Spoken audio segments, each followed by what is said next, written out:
es Dina. Three, two, one.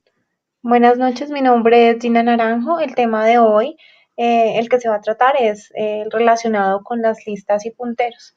Iniciamos pues recordando que una lista es una estructura que nos permite representar unos datos o una información, presentarlas a manera de secuencia. Pero pues a diferencia de los arrays, digamos que el almacenamiento de esos datos no son secuenciales. Cuando nosotros teníamos un arreglo, sabíamos que la posición 0 le seguía la 1, la 2, la 3 de manera secuencial en las posiciones de memoria.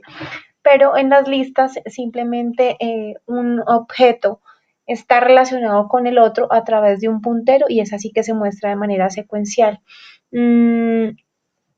Como característica principal, pues tenemos que ese objeto o ese dato está encerrado a través de una estructura que se llama nodo y se interrelaciona con la siguiente a través de un puntero.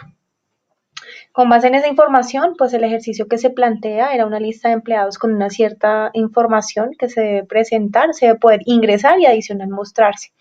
Se crearon tres clases básicamente, una que se llamó lista, otra que se llamó nodo y el método manual principal que está en la clase estructuralistas. Acá en la clase nodos básicamente tenemos la parametrización de ese nodo con todas las variables que va a tener, que son las planteadas en el ejercicio, que nos piden que se pueda ingresar el nombre, la cédula, la empresa, el cargo, el sueldo, la fecha de inicio de contrato y determinación pues, de cada empleado. Y importante en todas estas listas cuando nosotros utilizamos una variable de tipo nodo que le llamamos siguiente, que es el que nos va a permitir establecer el enlace para el siguiente nodo, nos va a permitir hacer la relación entre nodos. Se plantea pues un constructor inicial que se llama nodo, el cual se le van a pasar los parámetros dados en el ejercicio. Acá pues ya se crea para cada variable el objeto, se asigna el dato específico y acá tenemos en el segundo constructor pues la manera de insertar cada nodo al inicio. A medida que yo vaya ingresando un nuevo nodo, se va a ir mostrando al inicio pues de la lista. En la clase lista tenemos los métodos que van a ser llamados en el método principal. Básicamente se establecieron dos. Acá tenemos pues dos variables, una que se llamó cabeza y fin. Acá también se puede aclarar que otra de las características que tienen las listas es que para yo entender o poder, más que entender, poder relacionar un nodo con otro, el nodo que debo conocer es el nodo cabeza o el nodo inicial. A partir de ahí es que yo voy a poder hacer todas las interrelaciones entre un nodo y otro. Aquí pues iniciamos la cabeza y el fin en null, o sea, entendiendo como que la lista en este momento se encuentra vacía para que se pueda empezar el ingreso de información. Se llamó a un método inicial agregar al inicio, en donde se van a pasar los parámetros dados en el ejercicio de nombre, cédula, empresa, cargo, sueldo, bueno, los que vimos anteriormente, y iniciamos con que cabeza va a tener al ingresar el primer dato, pues va a ser un nuevo objeto de tipo nodo con los parámetros anteriormente establecidos. Y que iniciando cuando fin sea igual a null y ya ingrese yo mi primer dato, pues a fin se le va a asignar el dato que tiene cabeza porque va a tener un solo dato. Como también nos solicitan poder mostrar la lista de los datos que se van ingresando a la lista, se creó un método que se llama mostrar lista, en donde se estableció una variable de tipo nodo que se llama recorrer, en donde empieza, su valor inicial es cabeza y va a ir recorriendo mientras ese recorrer sea diferente de nulo. ¿Cómo hacemos para que ese recorrer tome los valores de cada nodo que se va presentando? Pues a recorrer le asigno el valor de recorrer punto siguiente. Acuérdense que nosotros en nodo establecimos una variable que se llamó siguiente para saber qué es el siguiente dato. Y ya en el método principal, en el método main, pues se hizo un switch para presentar básicamente en las opciones de menú la posibilidad al usuario de, primero, que ingrese los datos de un empleado si así lo requiere, dos, que muestre, en el caso 2, que se muestre esa lista de esos datos ingresados, o tres, que finalice la sesión. En cada uno de esos casos, pues se llamaron los diferentes métodos. Para el caso 1, llamamos el método agregar al inicio, que pasa es que tiene como parámetros pues los datos solicitados en el ejercicio. Y en el caso 2, donde alguien quiera mostrar la lista, pues simplemente lo que hicimos fue llamar al método mostrar lista. Y el caso 3, pues ya es simplemente que nos saca de la sesión, finaliza el programa.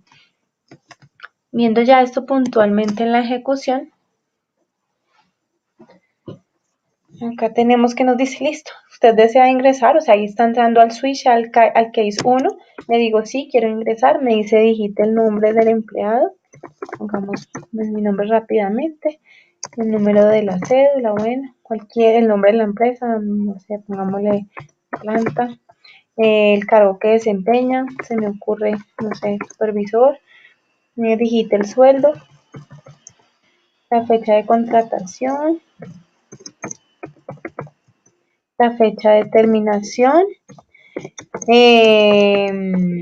y aquí nos dice si usted desea ingresar a otro usuario, podemos poner la opción 1 para que veamos que si se van a mostrar, que el segundo usuario se va a mostrar de primeras. Por eso le pusimos agregar al inicio a ese método. Vamos a poner Adrián González, el número de cédula, el nombre de la empresa, como le SAS, cargo que desempeña, digamos que es técnico, sueldo 2.300.000, fecha el 23/09 del 2010 y su fecha de terminación el 12/09 del 2017. Y ya, digamos que ahí ya quiero mostrar los dos empleados que ingresé. Entonces, si se dan cuenta, Adrián, siempre el nuevo caso que el nuevo nodo que voy ingresando se va mostrando al principio, pero también me muestra el anterior. Y si yo escogiera en este caso la opción 3 para salir, simplemente pues ya me finaliza la sesión. Entonces, retornando que, volviendo a tomar que para este tipo de listas es importante utilizar esa variable de tipo nodo, pues estamos hablando específicamente en Java, que nos va a permitir entender ese nodo como un objeto como en que se encapsula y que adicional está relacionado con un puntero, que en este caso pues lo determinamos con una variable tipo nodo que se llamó siguiente. Digamos que son como las características más esenciales de esto, que se puede recorrer empezando por la cabeza y que cuando él ya encuentre un sin dato o lo encuentre nulo, él va a entender que es hasta ahí que va a hacer ese recorrido. Por eso hicimos pues este while, que mientras recorrer sea diferente a nulo, porque cuando ya es nulo significa que la lista se terminó.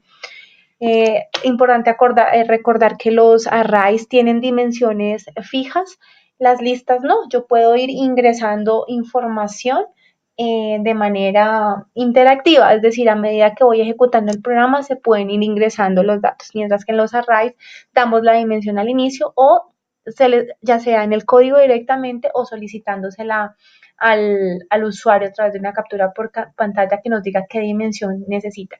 Que el hecho que aquí se vea la información de manera secuencial no quiere decir que sean posiciones seguidas en memoria, sino que están relacionadas a través de punteros. Pues eso es, digamos que es lo esencial que se entendió respecto a punteros y listas.